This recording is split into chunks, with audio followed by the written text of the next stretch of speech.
Hello, I'm Neige, and hey, how about the latest trailer for Dawn of Justice? Batman, Superman, Wonder Woman, Lex Luthor, all these little tidbits of information teasing how this epic showdown is finally going to come to pass on the big screen. Now, I did not like Man of Steel at all, and there's a lot in this trailer that gives me the impression that Dawn of Justice might have the same problems, but I also saw some stuff in there that got me kind of excited, got me thinking that maybe this movie won't suck after all. Of course, I do my best not to overhype or completely write off a movie before I've even seen it, and I'm gonna do my best to keep my opinions pretty neutral until the movie actually comes out. But just for the heck of it, I'm going to assume that the positives will in fact outweigh the negatives as I present to you my top 5 reasons why Batman vs. Superman Dawn of Justice will totally kick ass. Number 5, nods to the expanded universe. One of my biggest problems with Amazing Spider-Man was that it kind of assumed that you knew things about Peter Parker, and to be fair, you probably did because it was coming 2 years off the heels of the last Spider-Man movie. And I'm a little anxious about DC immediately jumping into the deep end and trying to set up, their big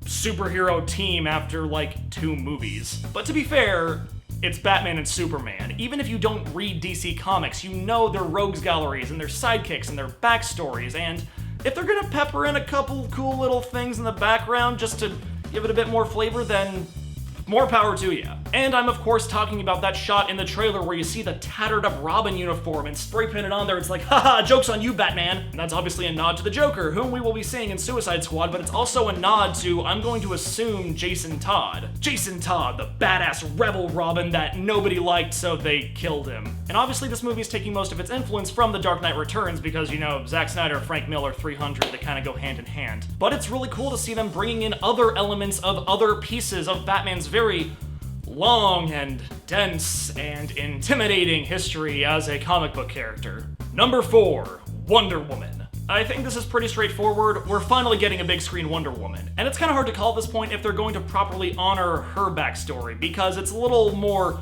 comic booky than Batman and Superman's. Superman, he's an alien who's got powers, cool. Batman, he's a kid with dead parents and a whole lot of money, cool. Wonder Woman, she's like a statue from an island and she came to life thing, and she's got a lasso that makes you tell the truth. Cool. Again, it's way too early to call at this point, but at the very least, I'm excited that we're not only going to get more focus on the big three being Batman, Superman, and Wonder Woman, but that we're getting more focus on female comic book characters in general. Number 3, what the hell, Superman? Again, I did not like Man of Steel. Namely, I didn't like the fact that Superman caused as much, if not more, destruction than Zod in Man of Steel. That the beacon of hope and truth and justice had somehow inflicted more civilian casualties than that giant alien army from the Avengers. I've heard arguments for both sides of this, and I'm not really interested in getting into that right now, but I am at least glad that this movie is starting off with Superman having to answer for what he's done. He learned the full extent of his powers, and he used his powers to their fullest extent, and he blew up an IHOP and apparently a Wayne Enterprises building. And now it's time to pay the piper. I don't know if that idiom actually applies to this situation or not. Number 2, Jeremy Irons as Alfred. Jeremy Irons is playing Alfred. Jeremy effing Irons is playing Alfred. Okay, I should go into more detail. We've had a couple different versions of Alfred in the different Batman movies. We had, the kind of sweet and old and feeble Alfred from the Tim Burton and the Joel Schumacher movies. We had the more, rough, tumble, I was probably in the military at some point, my cocaine Alfred from the Chris Nolan movies. Now we get friggin' growly, death stare, I may or may not actually be evil in real life, Jeremy Irons Alfred. How are people not excited for this? Okay, I'm sure people are excited for this. Maybe not as excited as me, because I really dig Jeremy Irons. Your parents are dead, Master Wayne. And you don't like that, do you? Good.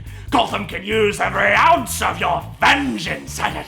Number 1, kick-ass grapple action Batman. I'm talking about that one shot in the trailer where Superman is just like zooming, he's dead set on Batman, you can tell, and he fires that beam of heat laser eye stuff at him, and Batman's just like, nope, bing, We've seen live-action Batman do a lot in the past. We've seen him brawl, we've seen him glide, we've seen him dance, we've even seen him play ice hockey. But we've never really gotten a live-action Batman who's done all the cool stuff from the comics, you know, the grappling and the flying around and the flips and everything. And a lot of that has to do with different directors' visions and also technological limitations of the time. Like, I'm sure if CGI was back then where it was now, then Joel Schumacher would have loved to have Batman doing backflips and cartwheels and maybe the splits and rhythmic gymnastics. And I'm just as sick of CGI as the next person, but thanks to it, we can now have a cinematic version of Batman that does all the cool acrobatic, gravity-defying garbage that we love to do so much in the Arkham games. So those are my top 5 reasons why Batman vs. Superman Dawn of Justice might actually not be such a terrible time at the theaters after all. Do you agree? Do you disagree? Do you have other reasons why it might be cool? Do you have reasons why it's gonna be an absolute train wreck in the making and there's no hope for it at all?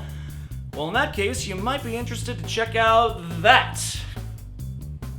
It's another video. If you click on that, you'll hear my top 5 reasons why Batman vs. Superman Dawn of Justice is gonna suck. I like to play both sides, you know, so, yeah, you can click on that if you want to, or don't. I'm not gonna tell you what to do. I'm just gonna go this way, actually, and you just leave that there, and you can do what you want, you know, I'm just a guy with a camera, and, a lot of things to say.